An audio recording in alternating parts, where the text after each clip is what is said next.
Why is it so life. I saw a man, he danced with his wife in Chicago. Chicago, my hometown.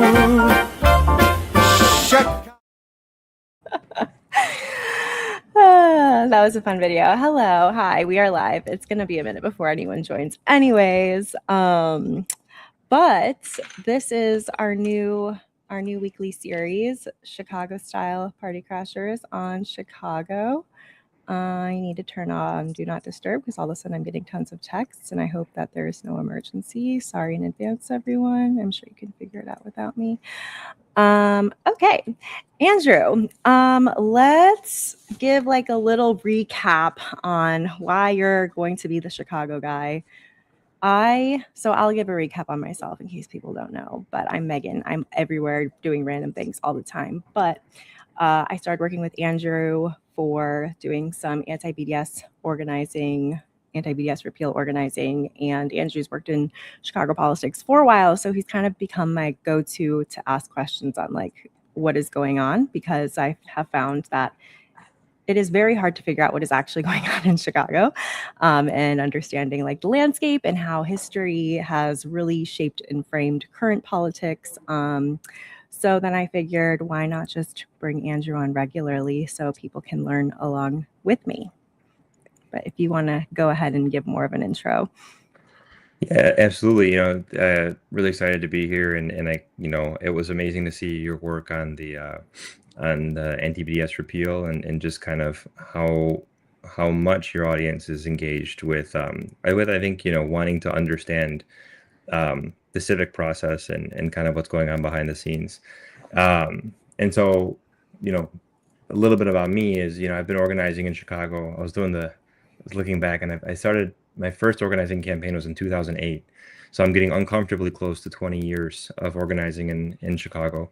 And that whole time it's been, primarily exclusively focused on the needs of working families. But it's been everything from housing to environment to immigration to labor.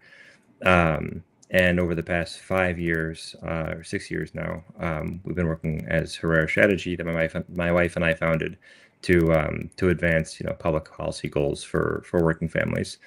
And yeah, so just have been very engaged here for a long time, and I'm one of those people. There's a lot of folks out there who are very interested in, I think, I'd consider like the oral history of politics and of the spaces that we occupy. And I think that the story of Chicago politics is really the story of working people, and it's less about the money here than it is in other places, and it's more about the organizing, and it always has been.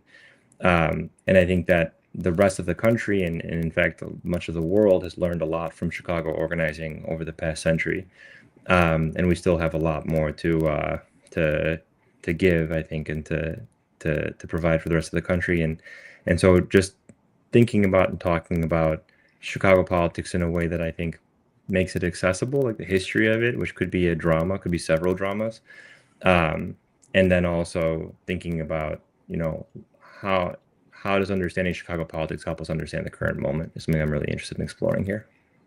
Yeah. Well, so on like understanding the current moment, you had said like politics is gangster, and that's why it's really good to get into Chicago politics. And as as I've been digging into Chicago politics, there is a lot of Trumpyism to the way power moves and the way people move in politics. I mean, you have like, yeah, Trump basically acts as a mob boss here in the States, and you see this like cultural thing play out. I think it's really hard to extract that kind of culture from politics, but really especially in Chicago, like how that same culture is moving into all different spaces from right to left.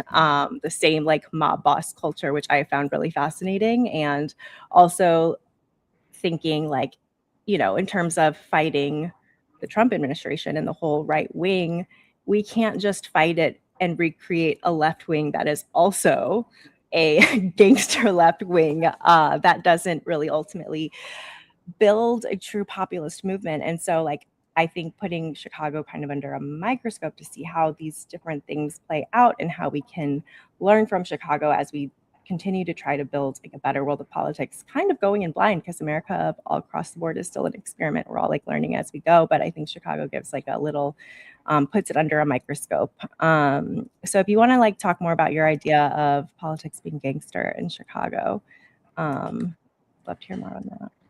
Yeah, and so I think one of the things I say about Trump is that one of the gifts that Trump has given us is that he's really pulled back the veil on politics, and there's all this performative stuff that gets layered on top. That there's these norms that won't be violated, and there's just a certain way that things are done, and there's rules you have to understand before you can engage.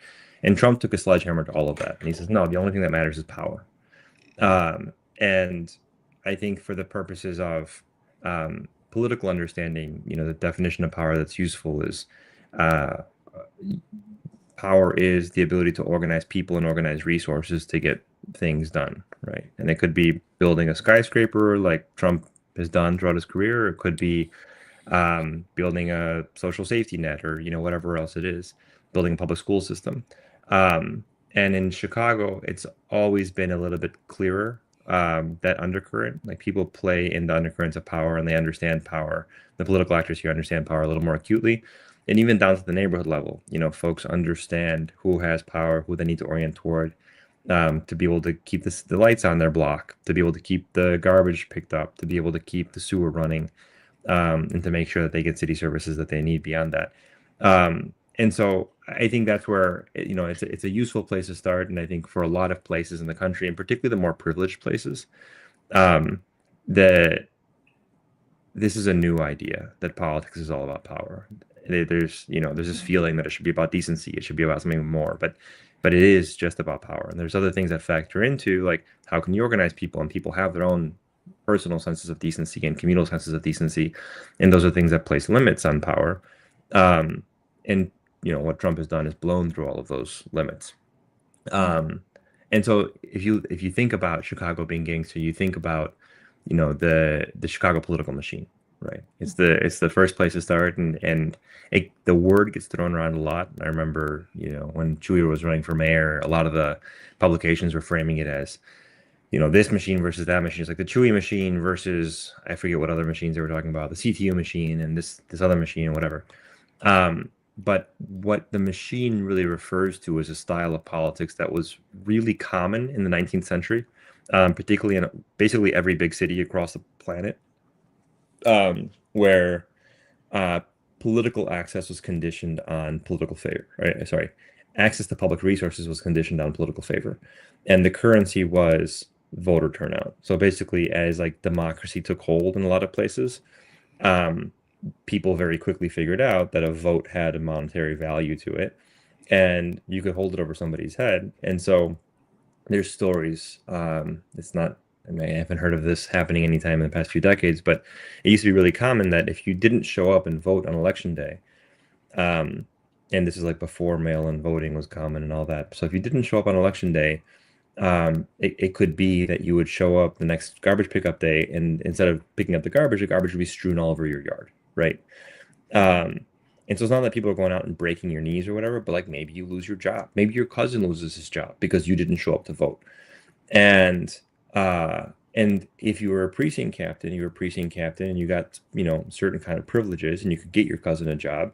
But then if you also didn't get the voter turnout numbers that you had committed to, then you're not just your one cousin, but like your whole family and your street, and everybody loses their jobs because they all had, not jobs that anybody's becoming a millionaire off of, although some people did become millionaires. But for the most part, these are jobs that kind of fulfilled the American dream, the promise of like the working man being able to do a 9 to 5 and provide a better life for their kids. And the problem with this, and the reason that it went away, is because in the wave of austerity that happened, there are a few austerity waves that happened, but the big one in the US started in the 70s. And so you see like this debt crisis happen all over the place. And so all of a sudden there's no more money. And when the money runs out, then all of a sudden there's no more jobs. When the jobs run out, there's no reason to be loyal to the machine, and the machine falls apart. And so most of these bureaucracies reform themselves. But Chicago actually kept its way through all the way to the 2000s, until Mayor Daley decided not to run, and Rahm Emanuel took over and implemented a wave of like really severe neoliberal austerity cuts to the Chicago budget, which famously ended in the closure of there's like over 50 CPS schools. And that's still something that's kind of reverberating in the city, and led to kind of the militancy in CTU and all kinds of things. So, sorry, I'm kind of getting a little wonky with this. I'm going to say a few highlights here, right? Anton Cermak, who was the founder of the Chicago Machine. Anton Cermak was Do you want to actually explain like what you mean by the Chicago Machine for anyone who Yeah, doesn't? so Anton Cermak was the one who understood this. So Anton Cermak, what he did was, and stop me from getting too professorial here, but what was really interesting is that the Irish had really kind of dominated Chicago politics in the late 19th century into the 20th century. Um, and then Anton Cermak put together a coalition of Czechs, like Bohemians, they called them at the time, because like Czechoslovakian, whatever. Um, Bohemians, Jews, Poles, Germans. So a bunch of like meaningful ethnic minorities in the city. And he took over the Cook County Democratic Party. And from his perch in the Cook County Democratic Party, he was able to move a lot of jobs around. And he built a patronage system. And so that patronage system what actually propelled him to the mayorship. So he became mayor of the city of Chicago. And then in 1932, I believe, maybe 31, he was assassinated. But while he was kind of by accident, right? Because he was standing next to FDR. And he apparently had gone to Miami to apologize to FDR, like to make nice with FDR, because he had held down Illinois with his patronage machine to vote against FDR. And so he was going to make nice and get federal dollars to help bring that money into Chicago to oil the machine, because there was a financial crisis in the city at the time. We're talking about the early days of the Great Depression. And he needed more patronage jobs to be able to make things work. So he just so happened to be standing next to FDR. Somebody takes a shot at FDR, hits Cermak, and Cermak dies a couple of weeks later, which sent shockwaves through Chicago, and then ended up power kind of reverted back to the Irish, and the Irish were able to take over the political machine that Cermak had built, and that kind of became the machine that was the patronage machine. Again, going back to that existed that was the dominant political structure in Chicago all the way through, when did Rahm win? 2009? No, 2007. 2007 Rahm won. And so all the way until then. And there's still pockets of it that exist. On the 13th ward, the 15th ward, the 10th ward to an extent, and some others. And so that, like, you're looking at that and you're just like, this is a machine that's kind of apolitical. It doesn't have a real ideological tilt. What it is concerned with is city services. What it's concerned with is meeting the most basic needs of the constituents of the machine, and making sure that it's creating a financial incentive for people to continue participating in the machine. And by doing so, what you're able to do, you look at the turnout in a municipal race, and you're looking at like 35%, generally. And so if you can control 60%, like locked down, but like they're going to turn out, they're going to vote for you, that means that you can basically guarantee the results of any election, any municipal election, with like 18% of the vote. And so at that point, it's not about having enough for everybody. It's about taking the whole pie that's meant for everybody and kind of lavishing it on a pretty small segment. And then also making sure that the people with really serious money, the big corporations and whatnot, are not interfering too much. And so it's maintaining that balance. And the obvious problem with that is that there's a lot of people that get cut out. And so you see, and I forgot to mention that Anton Cermak was organizing a lot with the Black community. What does that, sorry to interrupt, but like the 18%, do you see that concentrated over like certain populations, or where is that 18% most concentrated, would you say? No, that's a great question, and that's you kind of read my mind, because so the problem is, if you are a minority that is not big enough to like force your way into the room, and you're not part of that 18% that's already got a like getting taken care of somehow, you basically get nothing, right? You Mhm. like don't exist. And so that's what happened. Like Cermak started bringing in this kind of rainbow coalition, if you will, like the early 20th Mhm. century equivalent of that. And then um, he dies, that coalition falls apart, and it's supplanted by the Irish, which have been the dominant political power before and after. Um, and then you see kind of a backsliding in particularly black political, not participation, but representation. And so, like, to answer your question, like to fast forward to today's world when we were running elections campaigns against Burke in the 14th Ward, an election that ultimately Alderwoman Helu Gutierrez won, but took us a few tries. Um, you would see the voter participation numbers are crazy. I don't have the actual percentages in front of me, Yeah, I but can if see you that. look it up, well, it might be a little hard to find, but because if you look at there's like two or three precincts on the west side of the ward, which were they got drawn in, so they were white ethnic communities, and most of them were patronage jobs, so they had like city jobs somehow, and those people turned out in huge numbers, and so those few precincts outweighed all of the Latino precincts.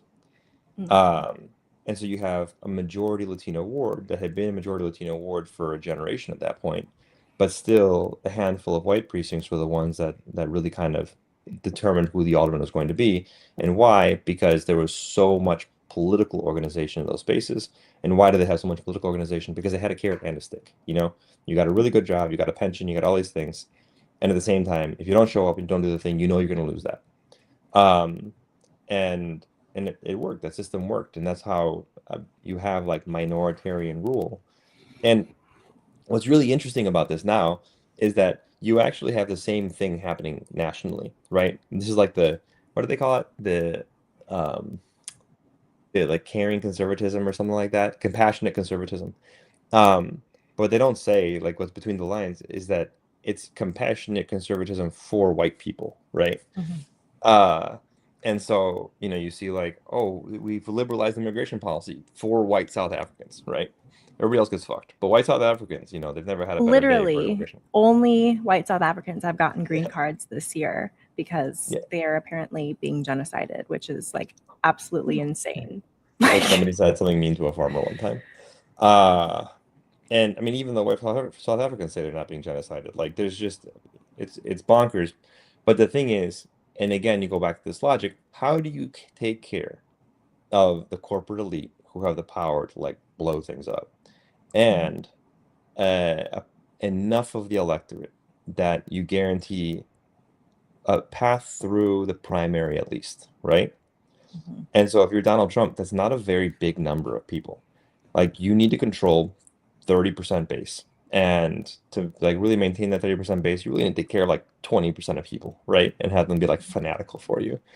And so if you take the trillions of dollars the federal government has and you direct it towards those people, then you at least are guaranteeing your way through the Republican primary, right?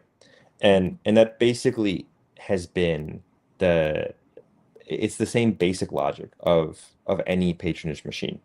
And it's not surprising that Trump grew up in like patronage New York, right? Like that's where his dad made all his money. And so Mhm. like this is a system that he understood very well, and he understood, how do you it's not corruption per se in the sense of like I'm paying you to like I'm paying for votes directly, but it is a system that really kind of works well with corruption, right? Mhm. Because the big question that a precinct captain has, that a ward, an alderman has, that a committee person has, is how do I get the most resources for my voters in my ward to make sure that I'm maximizing voter turnout in my ward? Mhm. And the answer, I mean, there's a few different answers to that, but like, that's when do I have federal dollars coming in? Okay, we're going to put those there. Do I have a corporation that's going to, move some jobs around and, we make sure they move them to my area? Um, And it's kind of with these blinders on that you're not actually looking for what makes sense for everybody. You know, what makes sense down the line. You're looking for the next cycle, and you're looking for how am I going to take care of my voters right now? And and when you're only thinking in 2 year or 4 year cycles, and you've got a corporation that's able to think in 30 year time Mhm. frames, then we're always going to lose, right? And Mhm. and that's ultimately kind of what's happened with Chicago. And you look at the Chicago parking meter deal or Meigs Field, right? Both of these things were gangster moves by the mayor, um, who bulldozed Meigs Field in the middle of the night and then told the council about it the next day.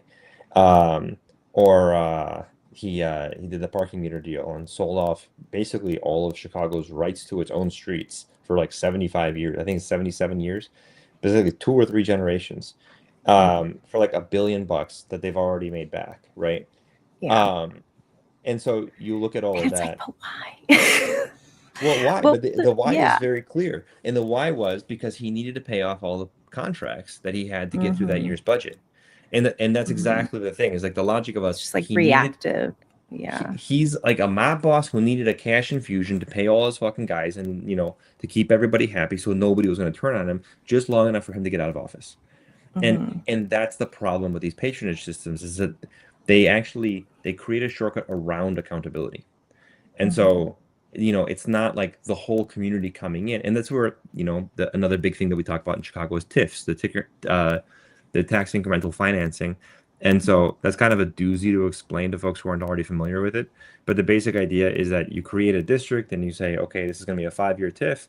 And if the tax levy there, the property tax levy is $100,000 in year one and $500,000 in year five, there's a $400,000 difference between the one and five, and that $400,000 goes into a special fund, right? And then that special fund gets to be used on community development projects, right, that are in the public interest. But then the city will go around and they'll say, okay, so that's money that's being taken out of the property tax pool, which is money that the property taxes pay for our streets, our schools, our cops, or Hmm. whatever. And so obviously, if you're not paying into it, you've got to raise taxes to be able to have the same amount of money because you've taken out a bucket of money. So you've got to raise money to be able to pay the teachers and pay whatever you need to pay. And so that does is make sure that you're not having a communal decision. It's not the city talking about, where we should be investing our resources. That power now goes to an alderman. And then that individual alderman gets to decide, well, what's the best for me politically? And Hmm. that tends to be, and that has tended to be, or at least in very many cases, it has been a target, right? They built a target in Uptown with TIF money. They built a target in McKinley Park with TIF money.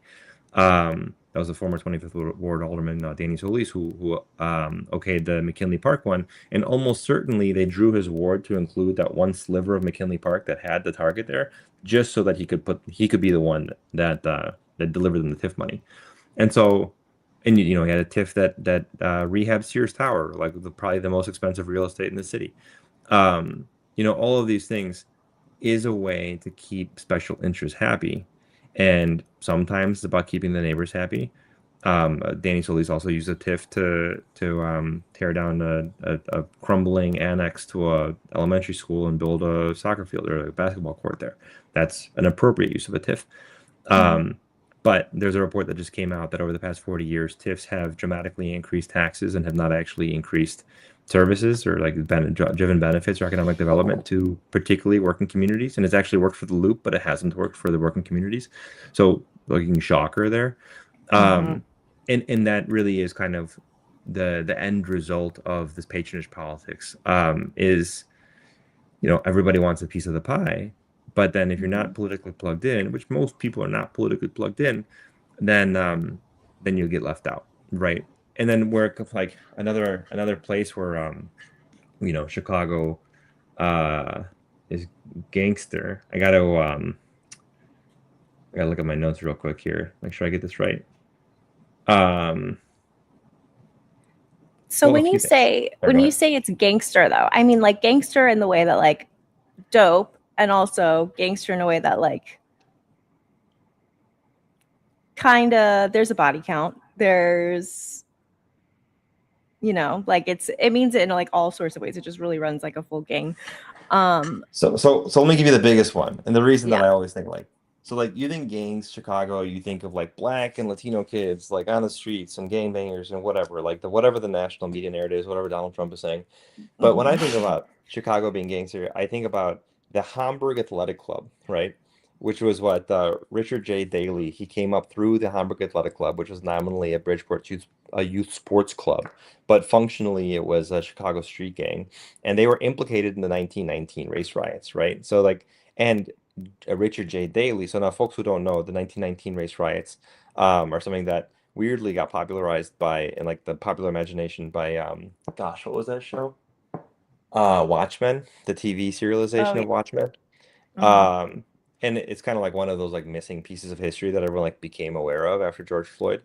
Mhm. Um, but um, but basically, you had the black soldiers coming back from World War One, and the the white bosses kind of became very nervous that all of a sudden you've got this military trained kind of cadre of black leaders who can defend themselves.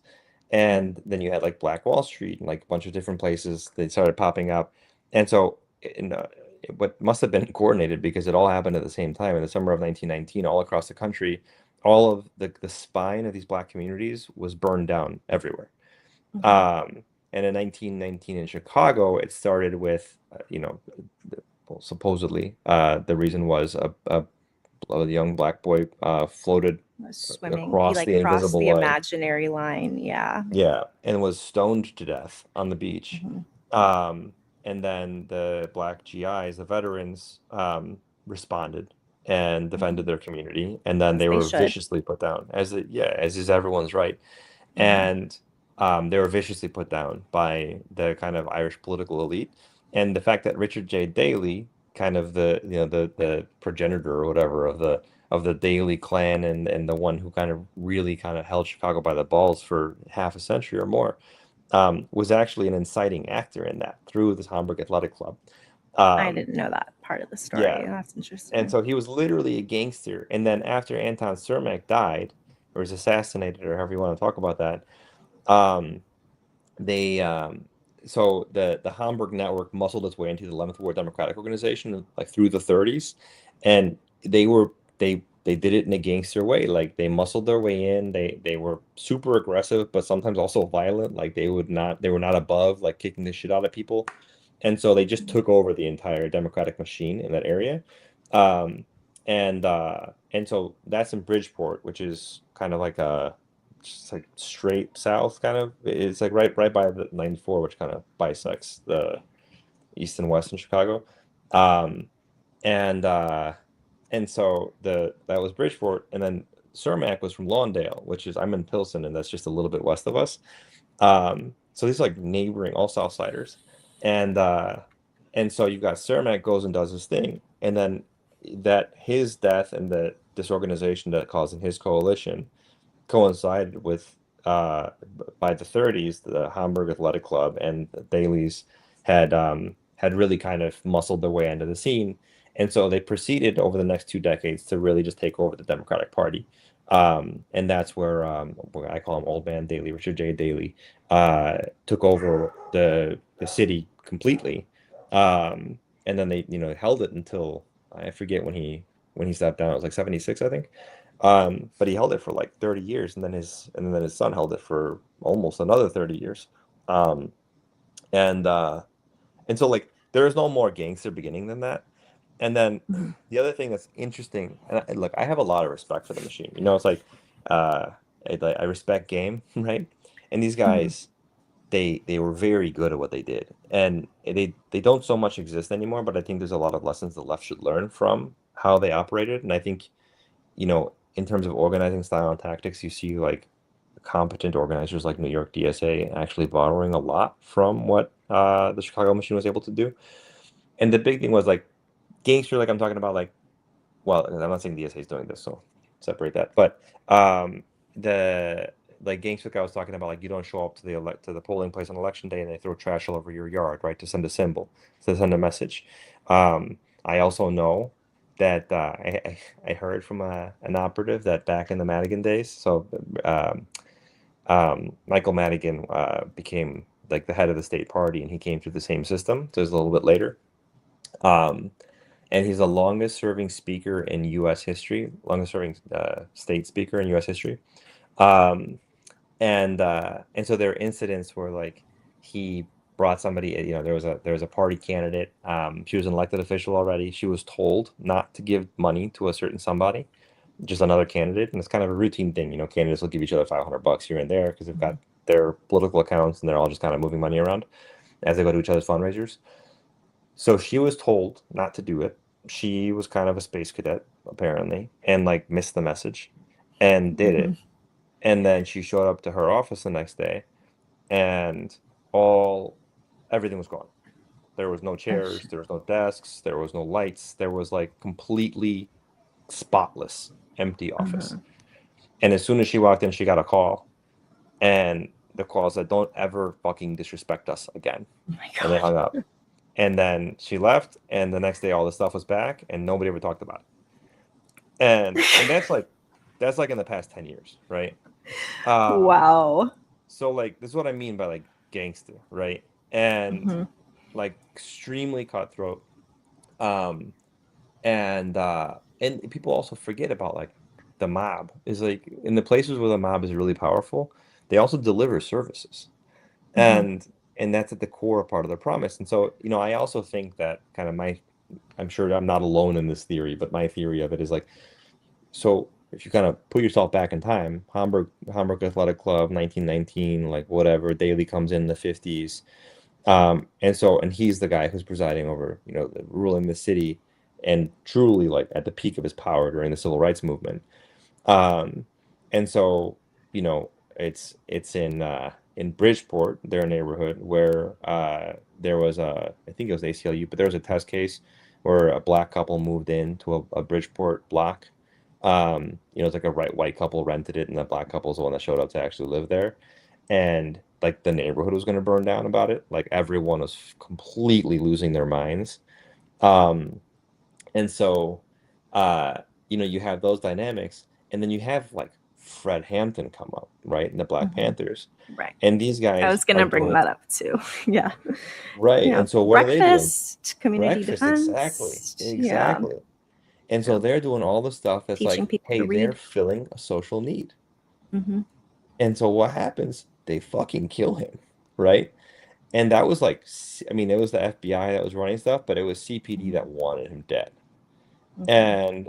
and and so you see the same kind of pattern of behavior. And one of the most dangerous things about Fred Hampton, as far as the white establishment was concerned, is that he was doing what Anton Cermak had done, 50 Hmm. years before that, which is that he was actively organizing with the Young Lords, so a Latino Hmm. street gang of youth. And he actually also started actively working. He's dispatched white people from the South Side who were organizing with them to organize with the kind of Young white ethnics Patriots. that were living on the North Side in Uptown. And Hmm. so you had all of a sudden this like Which street I gang think led Rainbow Coalition. important to note because I think this is their symbol, their emblem was a Confederate flag, and he still organized with them. And he did get some people like they're like, no, we're not doing that. Like in the Young Lords and in some of the Panthers, and even the Young Patriots were like, we don't know about like these gangbangers. But then when he went up to a local bar and delivered them a speech, and the police like beat him up outside the bar afterwards, they realized like they were like, oh, he's with us. And like it just changed this whole like dynamic where they realize like once they're in the same spaces, they'll have the same oppressor. They have the same people coming up after them. And that is like, I mean, like now if somebody has a Confederate flag, nobody on the left is trying to organize with them. Rightfully so. And also like that was insane. Like he was just knew what he had to do, which I find like mad respect. We should all get our inner Fred Hampton I, going. I totally agree. And I think that ability to not just put differences aside, but organize across differences Mhm. is an extremely rare talent. He was so young too. People forget. He was like, how old was he? He was like 23 when he He died? was 20, yeah, 21, 23 when he died, somewhere. That's crazy. And like he accomplished so much and he was so electric.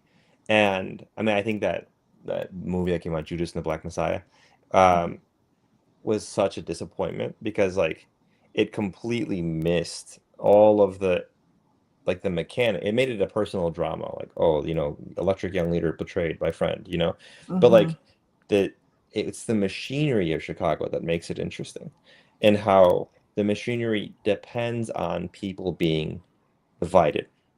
Hmm. And Totally. so like you got to be able to take care of this one group, and it's like, you look at like Assad in Syria, right? And what are they called, the Alawites. I hate to get that too wrong, but his kind of ethnic minority in Syria, he had them hook, line, and sinker because they felt that if he fell, there was going to be a genocide against them because Assad had committed so many crimes against humanity against everybody else in Syria.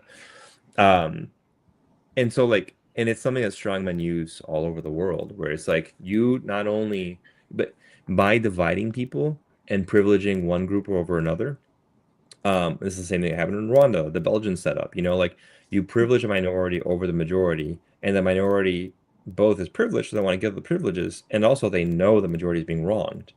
And so they're actually afraid of losing power, because if they lose power, they're afraid that, people are going to come after them and there's going to be retribution. Um, and so there's a lot of those dynamics that are also at play, where you see like how Chicago was able to avoid white flight to the extent that it did. Like some neighborhoods got decimated by it and others did not. Um, and and basically it was by like targeting resources at specific communities and making sure that they were also, like, for a long time, Black people were only allowed to live in one ward in Chicago, right? um, which also happened to be like the Jewish ward, Lawndale, which also happened to be the ward that Anton Cermak organized in, and he built his coalition through. And it also is the ward that Ben Lewis took over. And then I think like 2 days after he was elected, after he won re-election, so he kind of came in as like a machine guy, right? And there was the black wards. You had to have a black alderman, and so they would allow a black person to be alderman, but then that black alderman had to come, like, salute Staying in and line. Yeah. yeah. And so he won re-election, and he's like, you know what? Fuck y'all. I'm gonna represent my people. And 2 days later, they found him shot dead in his office, handcuffed to his chair. And Oh then my CPD God. was like, we can't figure out who did it. Handcuffed. Like, how many people fucking I'm handcuff sure, you to a chair and shoot you? sure they did it. That's why I'm they sure it was can't like figure out who did CPD it. issued handcuffs, you know, couldn't Yeah. trace them. Yeah. Um, and so, once again, fucking gangster. Like, this is a city that, Cermak was killed. Harrison was killed in the 1890s, right after the 2 days before the World Fair ended, actually. Cermak's killed in 31, and there's a bunch of conspiracy theories that Cermak was actually whacked by the mob, because he was kind of like moving in on the turf or whatever. Um, I guess most historians dismiss that as a fantasy. But like, there's that level of conspiracy thinking in Chicago for good reason. And then Mhm. Ben Lewis killed in 63, and 68 King is killed, and then you have all of the riots in Chicago, and the Mayor Daley issues a shoot to kill order for any arsonists, um, which is fucking wild. And then in Yeah. 69, you've got Fred Hampton killed in the street in Chicago. And then when Latinos start coming out politically, so we were totally disenfranchised. And then through the 80s and 90s, because of like federal policy, there was a huge influx of Mexican immigration. And so we see our numbers grow here in Chicago. Um, and we were able to like force ourselves into the scene in a way that we had not previously been able to do. Um, and that's when you see Rudy Lozano Jr. assassinated, right? And I believe that was 83. Um, and he would have become the first Latino alderman, if he hadn't been assassinated. And so, and showing how everything's connected, Rudy's sister, Emma Lozano, who's now running for the school board, her her her husband, who's, I don't know how to talk about it, may he rest in peace, Reverend Slim Coleman. He was actually the one who had been dispatched by Fred Hampton to go talk to the white folks on the north side because he was a white guy. Oh, wow. So like everything's hella connected, right? Yeah. Um, and so yeah, it's just when I say politics is gangster here, is like you look at any period of transition in Chicago politics, and it's accompanied by like actual murder. Um, in the murder that kind of like reminds you of like gang turf wars. Mhm. Um, and uh, and then beyond that, you see like people just being extremely aggressive, and it's still kind of like built into the DNA here, which is like if you come at power, they're going to defame you, they're going to attack you, they're going to do all these kinds of things.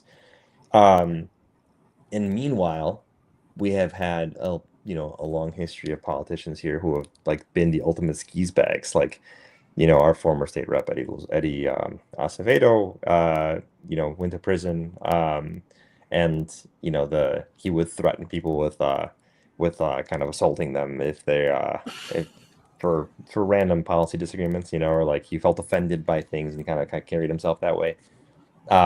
Tony, uh, yeah, Tony Munoz, not Munoz. I'm sorry, Tony, not throw you in there.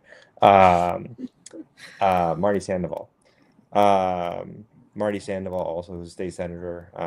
He was almost certainly going to go to prison, but he died during the pandemic. So RIP. But he also would have like a golf outing where he would have like a golden Tommy gun that you would take shots of tequila out of. It was like a famous golf outing, and then These people he are kind like caricatures. Like, no, I'm thinking truly. like Blago too. I'm like Yeah, remembering Blago. all of that. Like it's just, I feel like it's a nonstop, like, but taking one person down does nothing to the machine. It's just like replacing a cog in the Right. machine, Well, right? and yeah, and Blago, like he married Dick Mel's daughter, right, as his way into the machine. Because Chicago is famous for like, don't send nobody, nobody sent.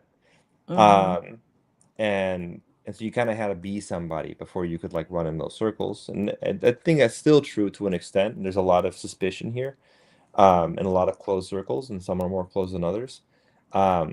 And it tends to be the less closed places are the richer places because like I think people can kind of like buy their way into politics themselves, and the more working class They places have tend the to be same like, interests, so it doesn't really matter. Yeah. yeah, they have the same interest. Even if they don't have the same interest, like they have the fucking free time to just like and the money. Like, what do you need? 100K to run an automatic race, really? And so like if you live in Lincoln Park, chances are you can raise 100K out of your network, right? Hmm. And if you live down here in Pilsen, like where or other folks, other places, like you don't raise 100K without unions, you know? Hmm. And so the network closes a lot more. And not putting unions on blast at all, but there's not that many decision makers in the union world. And so you'll have like one political officer at a union local that's donating to like 50 races or deciding what position they're going to take in 50 races. So just the general dynamics on that is like on workflow is that they're going to go with people they know, and it's going to be pretty hard to kind of like separate them from what the comfortable known is. And so to Hmm. run an insurgent politics becomes more difficult in that kind of system. And they rely on, known political entities. So like, who do you know in the system? And that's where people still think that Chicago is a machine because it's like there's like these political networks and these kind of trusted advisors and all that kind of stuff that that really informs a lot of the kind of the political horizons here, the horizons of possibility. But it's not the same as it was where you know you did a couple of years as alderman's chief of staff, or you were the committee person, or you were whatever, and then all of a sudden you get like a nice like $180,000 streets and sanitation job or a park district job, or like the first thing Rom did when he came in to balance the budget was cut the park district in half, and like people almost didn't feel it. You know what I'm saying? And Hmm. there's a lot of things that I mean, Rom's an austerity guy, and it's hard to stand here and defend that. I'm not going to. Um, at the same time, you're looking at there were a lot of jobs in the city that inarguably existed with no function, right? Hmm. Hmm. And like right now, like there's very few patronage positions left, but like the Cook County Board of Review is a patronage position. They have like Hmm. 40 staff for each one of those people, and they do very little for most of the year. Yeah. And What so do they do? I mean, the board of review, its technical function, like it doesn't make a lot of sense that you would have a board of review and an assessor. So like the assessor Uh-huh. assesses your property taxes and like the valuation of your property, and then that's Mhm. how you get taxed, right? Although people forget that the levy is set by the taxing bodies, so it's not the assessor that actually sets the taxes, it's the taxing body that sets the levy, and then the assessor basically determines what the split is. Like what share of taxes are you going to pay based on your property value and whether it's a corporate like a business property or like commercial or residential. um the board of review was set up basically as like a way to get money out of property tax attorneys. Um, and so the assessor's office makes a determination, and then the board of review is a mechanism for everybody to challenge that. So you could challenge it with the assessor directly, and if the assessor says to get fucked, you can go to the board of review, and the board of review can actually overrule the assessor.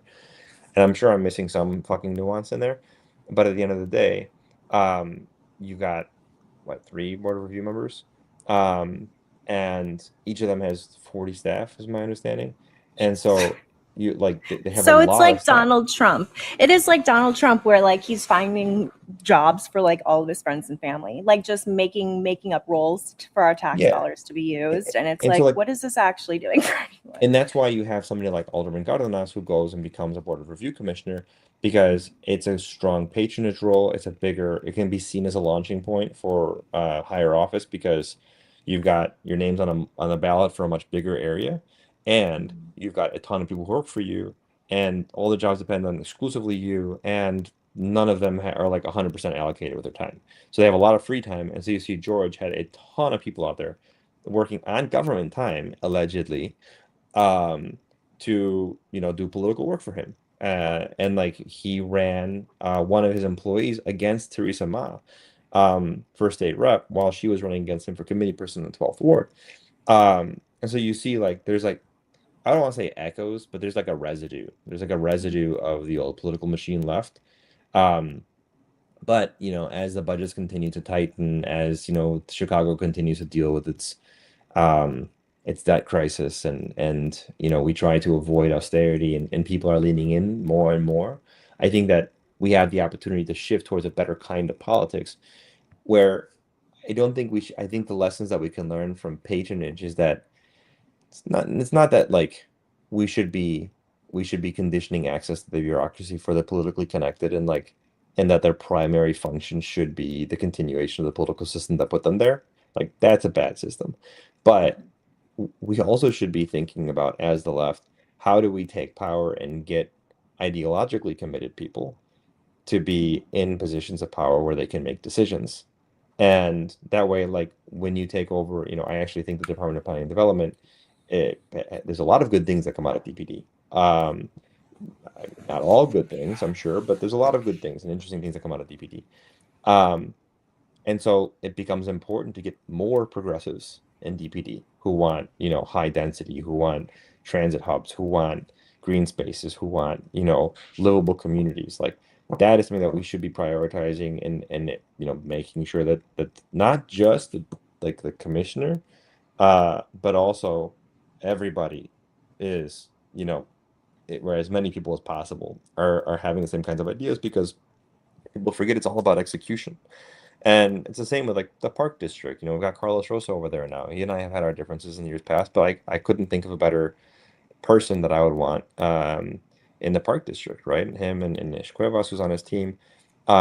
They're both very talented people, and they're very committed um, to like working people, working communities being able to live like full, happy lives in their communities. And a big part of that is making sure people have access to high quality outdoor spaces. And so we should be taking power, and we should be putting qualified, competent people who are, share our general ideological vision in these places. Um, and I think, though, that also the most important thing and the biggest thing to learn from the machine is that there's a political permission structure where, if you fulfill the promise of government, then you can do what else you want, right? Mhm. And so, like, you look at Mamdani now, and he's fulfilling the promise of government in ways that people didn't think was possible. And that's why his approval rating's through the freaking roof. Because, there's no better optics than, he keeps winning. He started with the shovels out on a snowy day, and now he's like, people are tweeting fucking city Yeah. services They'll be like, look, requests, there's a pothole and and it'll be filled right like that day, yeah, like which is that day. crazy. Yeah. Yeah.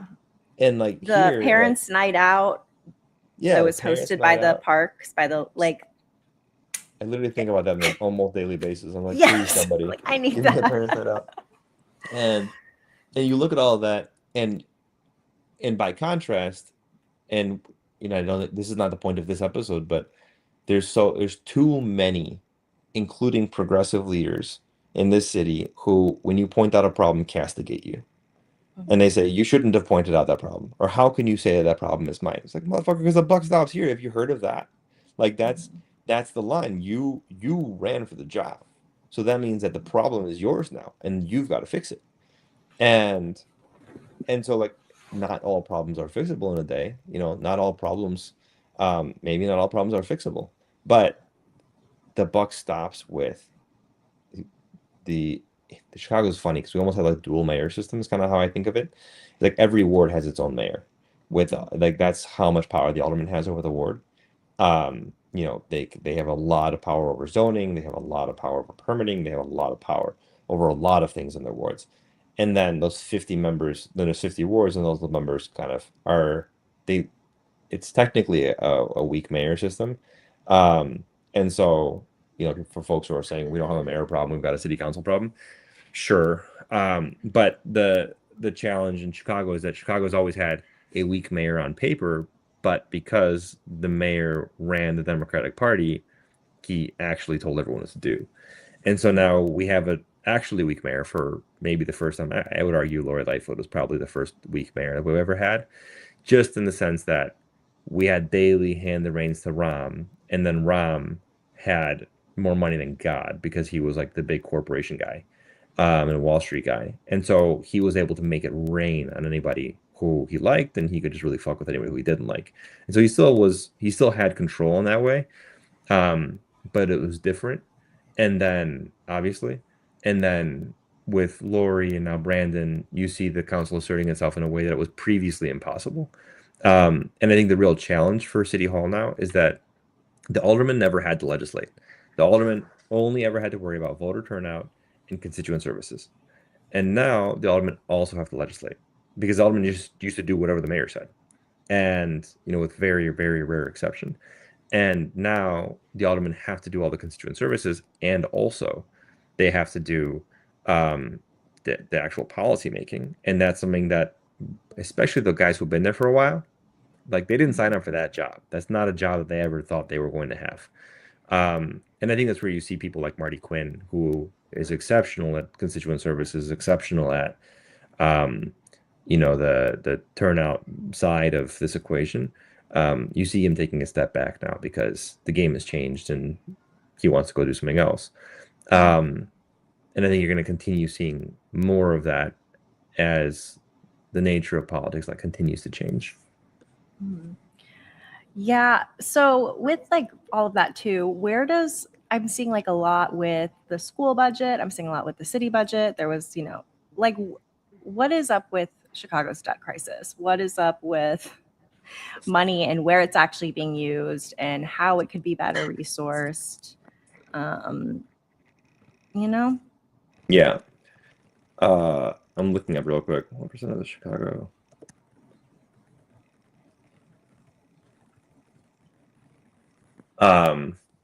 Just pulling up a stat real quick. But so I think the big problem that we have now is like, what means that? I don't know. I struggle to wrap my head around it. So I'm gonna give you my layman's approach because I am a layman. You know, it's just that whatever the reason, right, and whatever the solution, the reality is that. Hold on, let me find the actual percentage. Okay. 16% of the city budget goes to bond debt service alone. And then if you add in the pension obligations, it's about 40% of the city's operating budget before anything else. And so like 40, that's freaking huge, you know? So basically thinking about it in other terms, what that means is that 40% of the money we pay now goes to pay benefits that somebody got yesterday, right? Okay.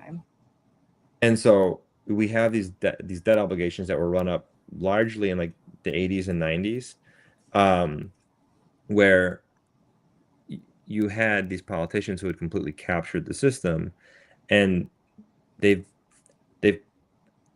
only have to take care of the people in that room, right? And so when you've got the people in that room and you say like, well, what do you want? Like, do you want like us to pay into your pension, or do you want a pay raise? People were like, well, we want the pay raise because that's the short-term benefit. And it didn't matter to the people in the room that there's going to be a really big fucking problem in 30 years, because like, well, we'll figure it out then. Um, and and so now we're 30 years later, and 30, 40 years later, and we've like the ballooning debt, which was always the plan too. So they not only deferred on the pension payments, but they actually they restructured it, right? And so that, you know, it's kind of like these you can get home loans. Like most people get a home loan that's like the flat, right? So you pay the same amount every month for 30 years. Um, but then there's also the variable interest rate loans. And so you pay like almost nothing for the first 5 years or 10 years. And then you get hit in like year 10 with like a crazy cost increase. And that's actually what really, that's one of the major factors that drove the subprime mortgage crisis, was that a bunch of people were taking out variable interest rate loans. And then when the loan came due, or like when the variable interest rate changed and they started getting hit with these really high the monthly payments, they all defaulted. And we're having the same kind of problem now. It's like now the debt payments have gone up. They keep trying to refinance this to kick the can down the road, but you know that's just going to add money to our monthly payments, basically. Um, and uh, and so it's a tough thing. It's a tough pill to swallow for regular people who had no say in that in the first place, and derived no benefit from it, to see um, that their schools are crumbling, their roads are crumbling. They can't afford to fix their house because the property taxes are so high. Maybe they're getting pushed out of the neighborhood because the property taxes are so high. And then the money that property, those property taxes are going to, primary, or at least 40% of it, nearly half of it, is going to, you know, somebody's shit from 30 years ago, right? Yeah. And God, so that's so I think annoying. yeah, and it's a We problem just not keep just for us. transferring debt to the next generation, like in every way, like socially, you know, paying for the sins of our fathers. I feel like I think about that a lot when it comes to like the fact that we haven't had reparations for Black Americans. Like we're gonna keep like taking on, like we keep trying to push things off to the next generation instead of being like, no, we have to own all of the things that have happened before us before we can possibly move forward. And so that's why I feel very stuck in politics right now, personally. Hmm. You know. Yeah. No, I mean, absolutely. And you know, there's some interesting writing and thinking on like the gerontocracy now. Um, Mhm. and I think part of it is because we have such a youth obsessed culture. It's just like we fetishize youth, but we give all the power to the elderly. Um, and it creates these extremely weird dynamics in society where it's like the, I mean, you look at voter participation rates and it just like goes up. It's like it's almost a straight line up until like people stop being able to get out of the house, and then it kind of drops off. Um, and and so not only do they have more money than everybody, and they have houses and they have stability and they have all that, but they also have more free time. And then they're all voting. But like a lot of folks are like, well, why should I pay for public schools? It's like, motherfucker, what do you mean? Why should you pay for public The schools? ones Because that are you you came not? up in, like Yeah, we're like, well, I don't have the kids the in the one public your schools grand, anymore. you like, oh my God, And then they're like, no. oh, the youth gangs, like all those kids on the streets are so scary. It's like maybe they wouldn't be scary if you hung out at the park sometimes and saw that kids are just kids. But if you just see Yeah. kids on TV, like, yeah, of course you're going to be feel scared and nervous about a changing world. You have to continue to participate in it. And this is part of the problem. I mean, particularly like suburbia and like even the bungalow belt, or like places that create seclusion and create barriers between people and like the broader community. And like we were talking about a few weeks ago, it's like I don't think that you can have a pro people policy if it's not intergenerational. And Mhm. you've got to bring, you know, our community elders in to play a role with the youth. And and we should have kind of a community that is able to kind of support each other like that. And then that would solve a lot of things where like, you know, the the problems that the elderly face is like they're because their kids are so busy and have no Mhm. support, they're dying alone, and that's horrible. Right. And you know they're having to go to old people's homes, and like and they're dying penniless too because they pay all their money to these old people's homes, and so there is no generational transfer of wealth. And so, and once again, like everything actually goes up to the billionaire class, right? Who own, you know, who've rolled up all of these these long-term care facilities into like VCs and into whatever else.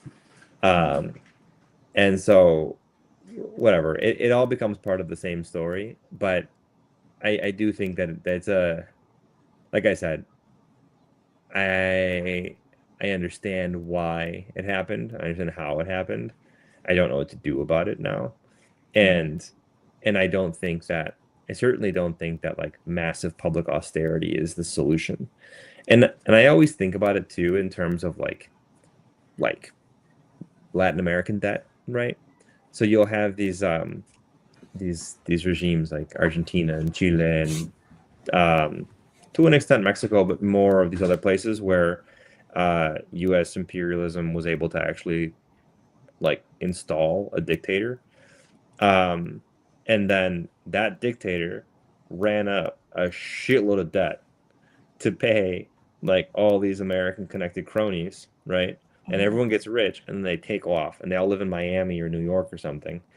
And then now 30 years later, we're imposing austerity through the IMF because we said that they were irresponsible in the 80s, but they were actually taken over by somebody else who like, it's like somebody stealing your credit card, running up $1 million on it, and then the Fed's coming and saying, hey, like moralizing, not just punishing you, not just like taking your house, but actually saying, we're taking your house because you are irresponsible and you deserve to lose your house.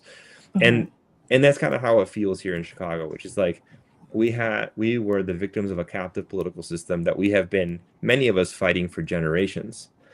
And now we are being told that like, well, we all have to bear the brunt of this collectively, when, you know, there were a lot of sweetheart deals for corporations. We just talked about TIFs for Target. You know, there were a lot of special interest groups that got their payday, got theirs.